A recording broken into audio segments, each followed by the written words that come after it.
दोस्तों आज फिर से ठगराज की ठगी। ये कवर चित्र है। बहुत समय पहले की बात है। चंदनपुर गांव में अत्यंत आनंद सिंह नाम का एक ठग रहता था। वह भोले भालों लोगों को अपने जाल में फंसाकर उन्हें ठगा करता था। उसके को उसके इस कार्य में उसकी पत्नी तारा भी उसके साथ देती थी। एक दिन स्वामी, इन दिनों तो बड़े बड़े मूर्ख से पड़े हैं, ये दुनिया में तो बड़े बड़े मूर्ख भरे पड़े हैं, भला मूर्खों के चालाकी भरी दुनिया में क्या काम। अरे तारा, तू बहुत बोली है, जरा सोच, अगर यह दुनिया मूर्खों न होते तो हमारी ठगी का धंधा भला कैसे चलता। हाँ, यह तो बात है स्वामी। मगर स्वामी, आज यह भी सच है कि तक आपने मूर्ख आदमियों को ही ठगा है। तुम्हारा कहने का मतलब क्या है तारा? स्वामी, मेरे कहने का मतलब यह है कि आज तक भोले भाले लोगों को ठगते आए हैं। कभी किसी चतुर बुद्धिमान व्यक्ति को ठग कर दिखाओ तो मैं तुम्हारी ठगी का लोहा मानूं। यदि आपने अपनी ठगी में इतना ही विश्वास है तो मेरी चुनौती स्वीकार करो जानूं। ठीक है तारा, आज मैं किसी चतुर बुद्धिमान व्यक्ति को ठग कर ही घर में घुसूंगा। और घर से निकलकर चौपाल में पहुंचा। अरे देखो, रामू ठग अत्यंत अंत सिंह जा रहा है। न जाने किसकी सामत आई है, पता नहीं यह आज किसे ठगने चला है। भाइयों, अंत सिंह ने तो हमारी नाक में दम कर रखा है। जब देखो किसी न किसी को ठगता रहता है। अंत सिंह ने तो जीना मुश्किल कर रखा है। पता नहीं इस दुर्द का कब छुटकारा मिलेगा। और सोच विचार में डूबा वह गांव से बाहर आ गया। आज किसी मनुष्य को ठगने के लिए मुझे उसकी परख करनी हैगी कि मनुष्य मूर्ख है, चतुर है। उस व्यक्ति को ठगी का शिकार बनाना है। शिव मंदिर के पुजारी हरिराम नदी में स्नान कर रहा है। पुजारी हरिराम को देखते ही मन में एक विचार आया। पुजारी हरिराम बहुत ही खुराट आदमी है। सुना है वह किसी की चाल में फंसने वाला बहुत ही चतुर आदमी है। इसके पास बहुत सा धन भी है। तब आज क्यों न अपना शिकार बनाऊं कर देखूं, यह पुजारी कितनी चतुर है, यह मेरा शिकार बनता है या नहीं। यह इस समय नदी में घुसा हुआ है।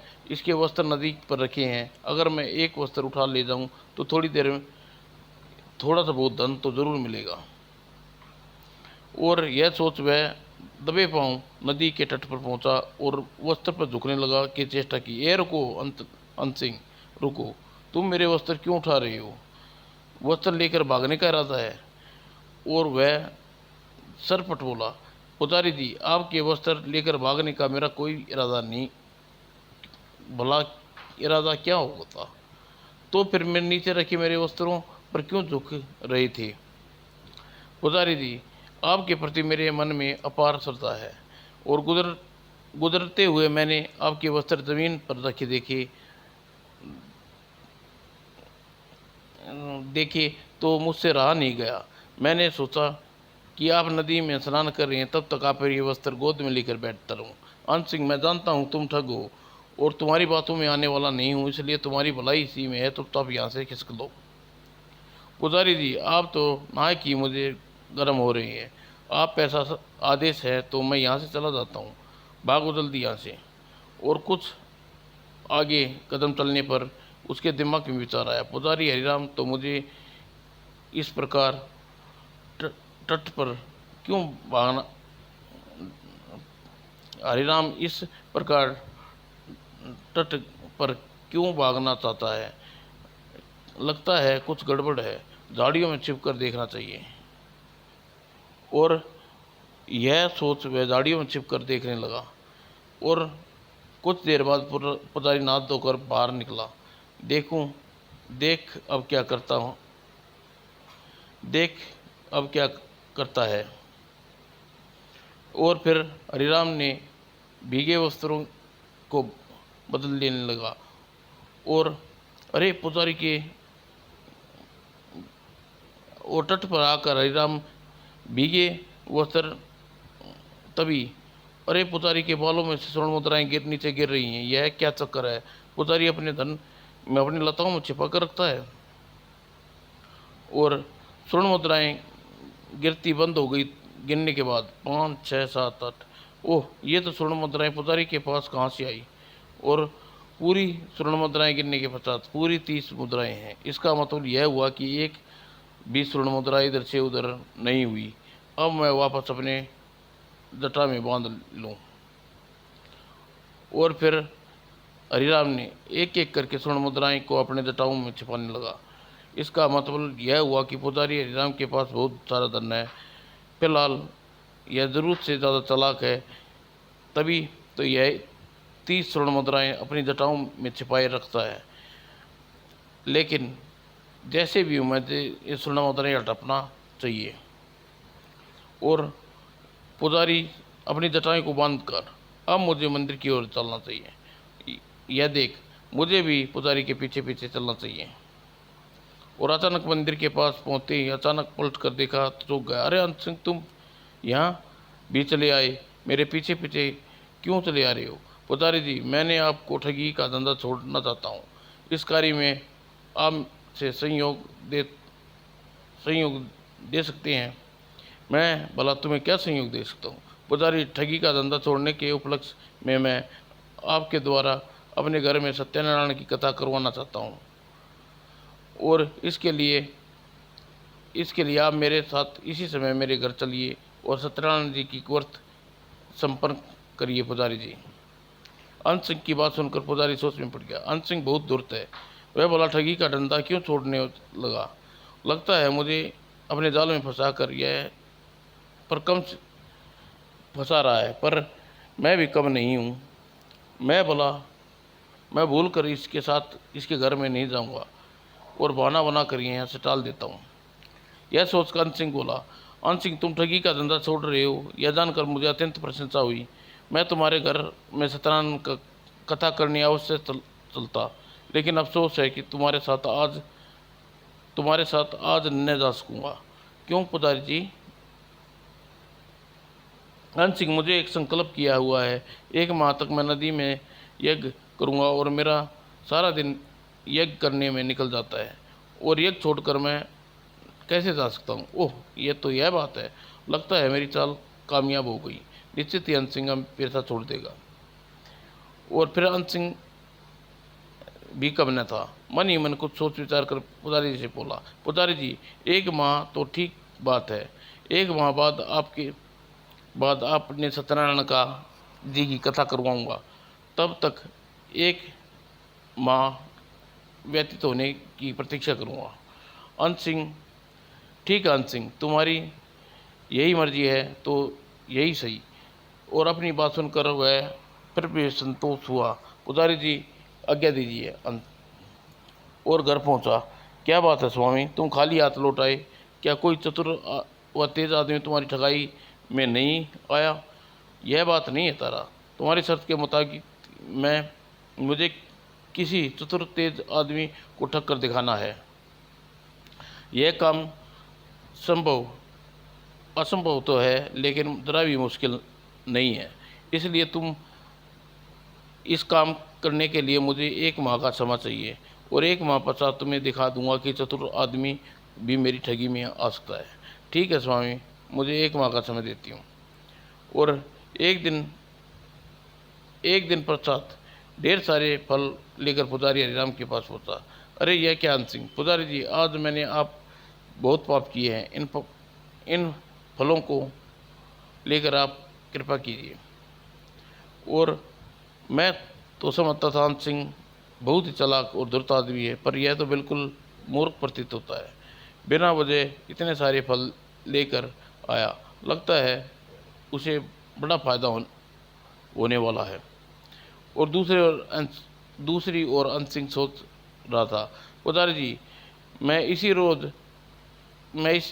इसी प्रकार रोज कुछ न कुछ दे जाया करूँगा, ताकि एक दिन आप मेरे ऊपर विश्वास हो जाए और मैं बिना आनाकानी मेरे साथ मेरे घर चल सके। और अगले दिन ले स्वीकार कीजिए, मुझे कृत कर दिए पुजारी जी। अरे वाह, मजे आ गई। यह तो अंत सिंह तो रोज़ कुछ ना कुछ लाने लगा। अब मेरी खूब मौज हो रहेगी। और अंत सिंह प्रतिदिन पुजारी के लिए कुछ न कुछ खाने की वस्तु दे जाया करता। इसी प्रकार पूरा महीना व्यतीत होने गया। एक दिन पूरे एक महीने में अंत सिंह ने फल मिठाइयों की मैंने भरपूर पेट खाए हैं। भगवान ऐसे मूर्ख भगत को हर पुजारी को दे, हा हा। और पुजारी जी, एक महीना व्यतीत हो गया, आपके सत्यनारायण की कथा करने मेरे घर चलना होगा। इस एक महीने के अंदर स्वभाव बदल चुका है, इसलिए मुझे इसके साथ चलने में कोई बुराई नहीं लगती। और ठीक है सोच कर वो बोला। अंत सिंह, भक्तों पर उद्धार करना मेरा परम कर्तव्य है, इसलिए तुम जानते हो कि मैं मोटा हो गया हूँ, इसलिए पैदल चलने की में मुश्किल होती है। तुम बैलगाड़ी लेकर आओ, बैठा कर घर चल सकता हूँ। ठीक है पुजारी जी, मैं बैलगाड़ी लेके आता हूँ। और घर पहुँचकर पत्नी से बोला, तारा, मैं एक चतुर पुजारी हीरा राम को लेकर अभी कुछ देर बाद आने वाला हूँ। आज तुम मेरी ठगी का कमाल देखना। अच्छा स्वामी। और अंत सिंह बैलगाड़ी लेकर चल पड़ा और मंदिर में पहुंचकर हीरा राम से बोला, पुजारी जी बैलगाड़ी ले आया हूँ, तो चलो फिर चलने के लिए तैयार हूँ। और अंत सिंह हीरा हरीराम को बैलगाड़ी में बैठाकर गांव की ओर चल दिया। हरीराम, आज तेरी स्वर्ण जटाओं में 30 स्वर्ण मुद्राएं झटपट कर रहूँगा।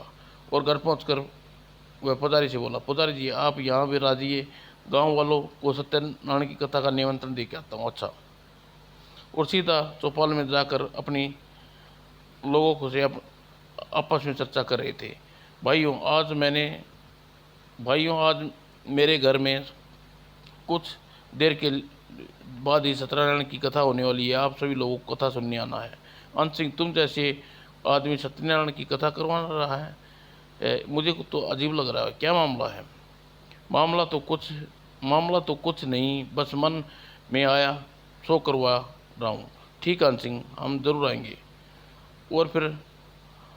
और कुछ देर बाद पुजारी आराम गांव के लोग अत्यंत सिंह के घर में आने लगे। बहुत समय पहले की बात है, एक नगर में लीलावती नाम का एक वृद्धा रहती थी। और कथा समाप्त होने पर अंत सिंह, पुजारी जी आप सबके लिए प्रसाद, आप सब पुजारी जी मैं आपके लिए दक्षिणा लाता हूँ। और तभी हाय मैं लुट गया, बर्बाद हो गया। क्या हुआ स्वामी, क्या हुआ, कुछ बताओ ना। तारा, मैंने कुछ देर पहले संदूक में 30 स्वर्ण मुद्राएं गिन कर रखी थी, लेकिन वे संदूक में नहीं है। क्या? तारा, न मालूम स्वर्ण मुद्राएं कहाँ चली गई, तुमने तो नहीं ली? नहीं स्वामी, यह नहीं हो सकता, चोर हो सका उन मुद्राओं को ले उड़ा। अब क्या होगा? आई और जोर से रोने लगा। वो अगले पल तारा भी उसके साथ रोने लगी और दोनों इस प्रकार रोता देख गांव वाले सरपंच, सिंह, तुमने स्वर्ण मुद्राएं गिन कर संदूक में रखी थी, घर में कौन कौन आया था? सरपंच जी, उस समय तो घर में तारा और पुजारी हरिराम ही थे। और अंत सिंह, तुम व तारा घर के आदमी हो, केवल पुजारी ही बाहर का आदमी है। जी सरपंच जी, मैं चाहता हूँ पुजारी हरिराम की तलाशी ली जाए। अंत सिंह, यह क्या बक रहा है? भला तुम्हारी 30 स्वर्ण मुद्राएं चोरी क्यों चुराऊंगा? पुजारी जी, अगर आप स्वर्ण मुद्राएं नहीं चुरा तो तलाशी देने में क्या अर्थ है? हाँ पुजारी जी, अंत सिंह ठीक कह रहा है। देखो तुम लोग गुस्सा न दिलाओ, वरना तुमको श्राप दे दूंगा। पुजारी जी, आप हमें बाद में श्राप देना, पहले अपनी तलाशी दे दीजिए। और हरिराम ने मुसीबत में फंस गया और अंत सिंह क्या पागलपन सवार हो गया है। पहले मालूम होता था अपनी जटाओं में 30 स्वर्ण मुद्राएं छुपा कर रखता हूँ, यह भगवान के सामने चोर सिद्ध हो जाऊंगा। और पुजारी सोच कुछ विचार अपनी तलाशी दो। ठीक है सरपंच जी, मैं अपनी तलाशी ले सकती है।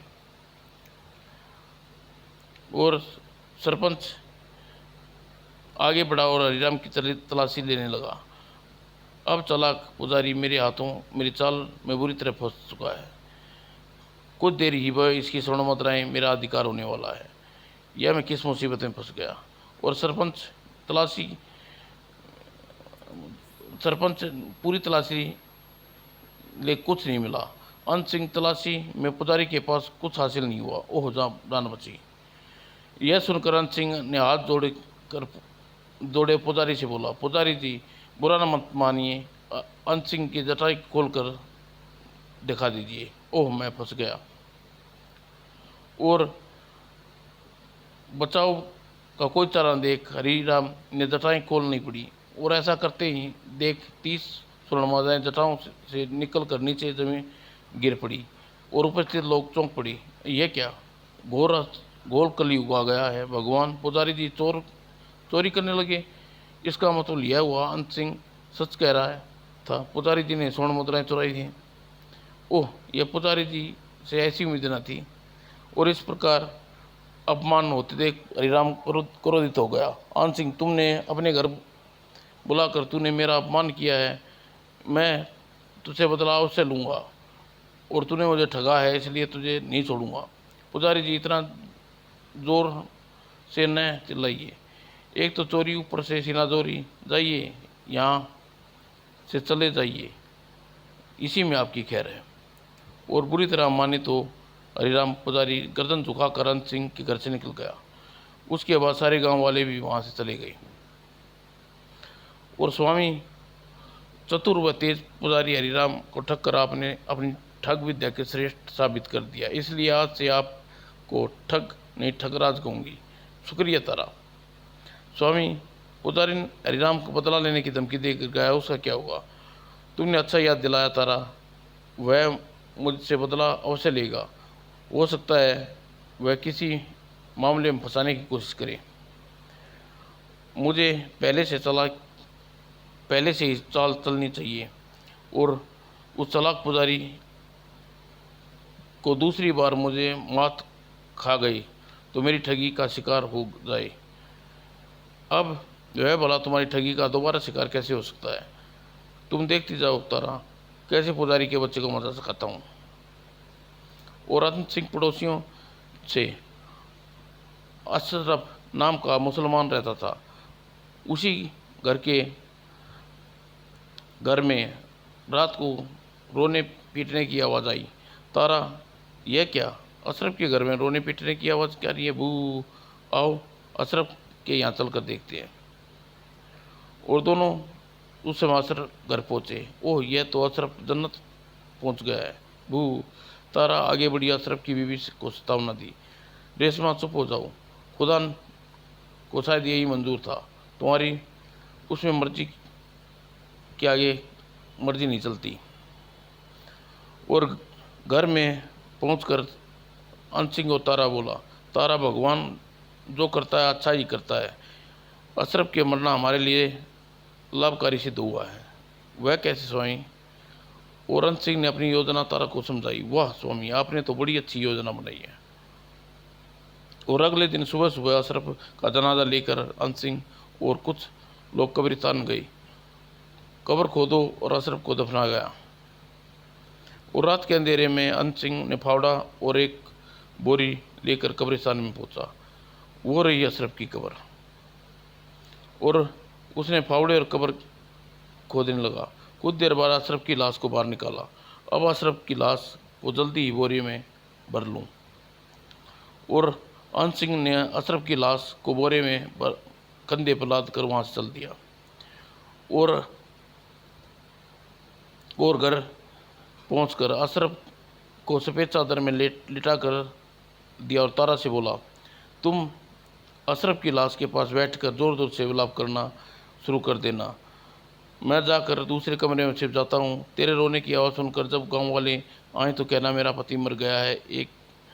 एक बात का ध्यान रखना, कोई भी चादर को हटाकर मेरा मुंह ना देखना चाहे तो उसे फ़ौरन रोक देना। कहना मेरे पति ने मरते वक्त कहा था, चूँकि जीवन काल में उन्होंने गलत काम किए हैं इसलिए वह चाहता था मेरे मरने के बाद कोई मेरा मुंह ना देखे। ठीक है स्वामी, ऐसा ही कहूँगी। और अंत सिंह जल्दी दूसरे कमरे में चला गया और तारा सबके पास बैठ रोनक विलाप करने लगी। हाँ मैं बोला बट ओह मैं लुट गई, बर्बाद हो गई।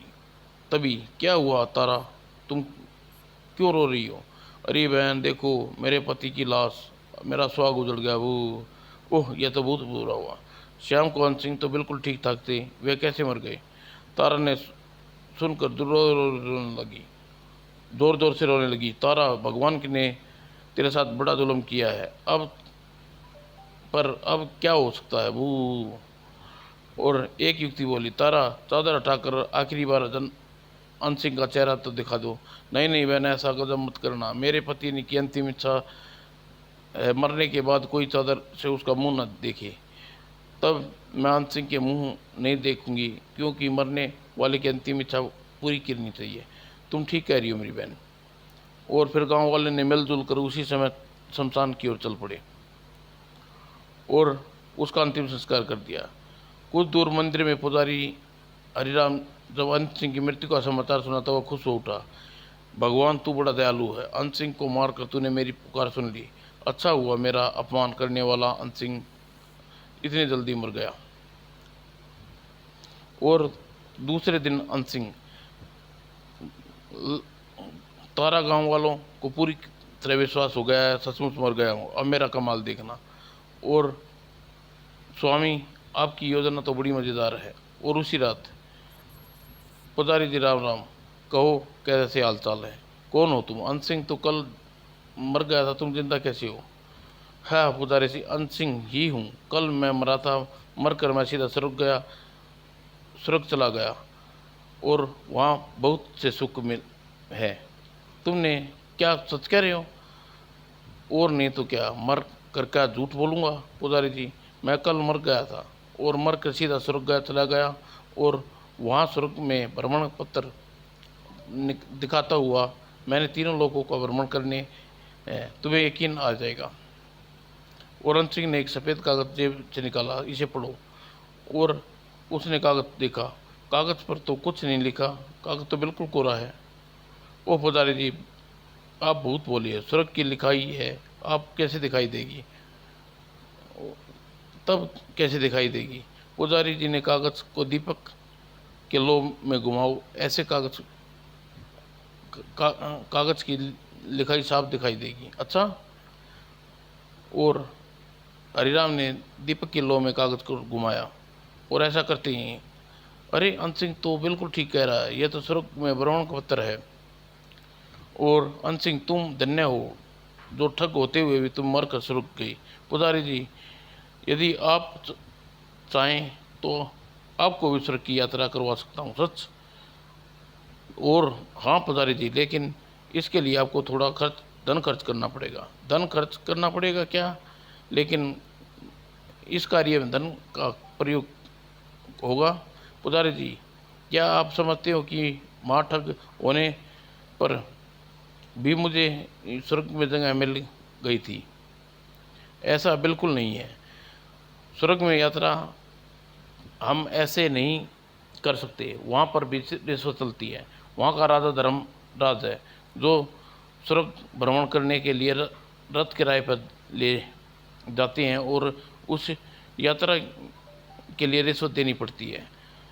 तभी तो मुझ जैसे पापी को स्वर्ग यात्रा का सुख मिला।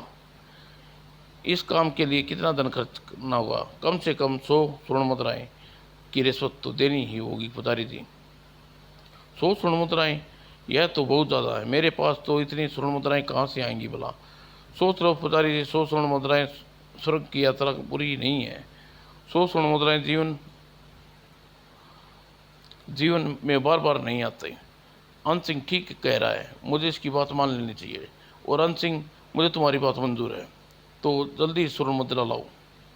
और अंत सिंह को वहीं छोड़कर हरिराम मंदिर में चला गया। तुम ठहरो, मैं भी स्वर्ण मुद्राएं लेकर आता हूँ। और कुछ देर बाद, लो अंत सिंह, पूरी 100 स्वर्ण मुद्राएं, बस अब अपनी स्वर्ग की यात्रा पक्की समझो। और स्वर्ण मुद्राएं लेने के पश्चात अंत सिंह ने पूछा, एक बात समझ में नहीं आई पुजारी जी, आप ठहरे पुजारी साधु संत, आपके पास इतनी स्वर्ण मुद्राएं कहाँ से आई? अब तुमसे क्या छिपाना, यह तो प्रतिदिन मंदिर में कोई न कोई राहगीर आकर ठहरता है। मैं किसी प्रकार मौत के घाट उतार कर लाश को जंगल में फेंक आता हूँ और धन उसके पास अपने पास रख लेता हूँ। तब आपके पास स्वर्ण मुद्राएं तो और भी होंगी। अरे अभी तो मेरे पास 100 स्वर्ण मुद्राएं और भी हैं, मंदिर के अंदर संदूक में रखी हैं, तो उन स्वर्ण मुद्राएं पर भी हाथ साफ करना होगा। अब स्वर्ग की यात्रा किस किस बात की देर अंत सिंह? किसी बात की देर नहीं पुजारी जी, बाहर झाड़ियों में पीछे रथ स्वर्ग का विमान खड़ा है। तुम्हें आंखों पे पट्टी बांध कर विमान में बैठना होगा। एक बात ध्यान, चलते समय विमान से कोई गधे की सी आवाज़ निकलती रहती है, पर तुम बिल्कुल न डरना। और स्वर्ग का रास्ता थोड़ा उबड़ खाबड़ है, इसलिए रास्ते में विमान धक्के लगेंगे, इसलिए आंखों पर पट्टी बंधी रहती है और चक्कर न आए। और तुम हिम्मत से काम लेना और घबराना नहीं, मैं ध्यान रखूँगा, इन बातों का ध्यान रखूँगा। और मैं जल्दी ही आंखों पर पट्टी बांध लो, मैं विमान लेकर आता हूँ, ठीक है? और हरिराम ने तुरंत ही आंखों पर पट्टी बांध दी और अंत सिंह को झाड़ियों के लिए चला और झाड़ियों के पीछे से वह बाहर निकला। पुजारी जी विमान के लिए लेकर आया हूँ। ओह, तो फिर जल्दी ही विमान पर चढ़ाओ अंत सिंह। और अंत सिंह हरि राम को गधे पर बिठाया और गधे की पूंछ पर एक पत्थर बांध दिया। और पुजारी जी, यह विमान सीधा स्वर्ग के द्वार पर ले जाकर रुकेगा, तुम मेरे साथ विमान पर नहीं बैठोगे? नहीं पुजारी जी, मेरे दूसरे विमान में जाकर स्वर्ग पहुंचूंगा, पर ध्यान रखना, जैसे ही विमान तुम्हें स्वर्ग पर ले जाकर रुके, तुम फौरन आवाज़ लगाकर धर्मराज को स्वर्ग में ले आओ। अच्छा, एक बात और बताओ अंत सिंह। पुजारी जी, इतना उत्सुकता ठीक नहीं है। जब स्वर्ग जा रहे हो तो स्वयं वहाँ आंखों से वातावरण देख लेना। और ठीक है, फिर आपकी जानकारी के लिए बता दूं, स्वर्ग में ये ठाट बाट बात की कुछ और है। वहाँ सोने के लिए भी बढ़िया पलंग है और हरे हरे बाग बगीचे हैं, मीठे मीठे फलों के पेड़ है, आधी रात का परियों का नृत्य होता है और हम लोग के पैर दबाती हैं और हमेशा मीठी मीठी नींद सोता रहता हूँ। ओह, तब तो स्वर्ग में मज़ा आ गया, मज़ा। अंत सिंह ने गधे के कान को जोर से मरोड़ा। विमान उड़ जाओ, अब पुजारी जी को स्वर्ग के द्वार पर पहुंचाओ। और अगले ही पल, और बेचारा पुजारी जी, सब इसको क्या पता था, कुमार के गधे की पीठ पे बैठा था धर्मराज ने कुमार के यहाँ ही जा रहा है। और पुजारी जी के जाने के बाद अंत सिंह तारा के पास पहुंचा। तारा, लो स्वर्ण मुद्रा संभालो। इतनी सारी स्वर्ण मुद्राएं, अभी तो हरिराम के पास और भी मुद्राएं हैं। चलो तारा, मंदिर में चलकर पुजारी की संदूक रखी है, बाकी स्वर्ण मुद्राएं भी निकाल लें। चलो स्वामी, हमें अब खूब धनवान हो जाएंगे। और उधर गधा तेजी से दौड़ता जा रहा था। सचमुच विमान में गधे जैसी आवाज़ कर रहा है। और कुछ देर बाद गधा कुमार के घर आकर रुका। विमान रुक गया है, लगता है स्वर्ग का द्वार है पहुंच गया हूँ और मुझे धर्मराज को आवाज़ लगानी चाहिए। और वह कुछ सोचकर जोर से चिल्लाया, धर्मराज जल्दी आओ, आकर मेरी आंखों की पट्टी खोलकर मुझे सुराग में ले चलो। और हरिराम की आवाज़ सुनकर धर्मराज और कुमार अपनी पत्नी की आंखें खुल गई और धर्मराज को जगाया। सुनिए, लगता है बाहर कोई आपको आवाज़ दे रहा है। रात को इस समय कौन पैर पर कौन आ गया? और धर्मराज बाहर निकला। हरिराम की आवाज़ सुनकर अन्य गांव वाले भी आ गए। कौन है यह गधे पर? मैं तो विमान में बैठा हूँ धर्मराज, यहाँ कर मेरी आंखों की पट्टी खोलो। और जैसे ही धर्मराज की पट्टी खोली, धर्मराज कुमार, तुम ओह, आप तो शिव मंदिर के पुजारी हैं, लेकिन इस समय गधे पे क्या कर रही हो? क्या मैं गधे पे हूँ? और नहीं तो क्या। और हरिराम ने ध्यान से देखा। हाय, मैं लुट गया, बर्बाद हो गया। लेकिन क्या हुआ पुजारी जी? हमें भी तो कुछ बताओ। वो भाइयों, अंत सिंह ने ठग लिया। हाय मैं हाय मैं क्या करूं? अंत सिंह ठग ठग लेकिन वो तो मर चुका है। नहीं, वह नहीं, यह झूठ है, वह मरा नहीं है। यह सब क्या माजरा है? पुजारी जी, साफ साफ बताओ। और तब हरिराम ने गांव वालों को विस्तार से सारा किस्सा सुना दिया। वह जानकर पर यह गधे पर बैठकर स्वर्ग की यात्रा करने निकले था पुजारी जी। तभी और गधे की पूंछ पर यह कागज बंधा हुआ है। लगता है कोई पत्थर है। और पूंछ से पत्थर खोलकर, भाइयों, इस गांव में अपनी ठगी का अंतिम इच्छा पूरी कर रहा हूँ। यहाँ से दूर जा रहा हूँ, ठगराजन सिंह। और पंत पढ़कर सरपंच ने चैन की सांस ली। चलो अन सिंह चलो अन सिंह इस ठग से पीछा था छूटा। और फिर अन सिंह ने मंदिर में संदूक निकाल लिया। स्वामी, समय कम है, यह संदूक को ही साथ ले चलकर आगे स्वर्ण मुद्राएं निकाल लेंगे। तुम ठीक कह रही हो तारा। हमें नए स्थान पर अपना ठग का धंधा आजमाएंगे। अलविदा गांव वालों। और फिर संदूक के साथ ही अन सिंह अपने पत्नी के साथ तारा के साथ वहां से चल पड़ा। समाप्त दोस्तों।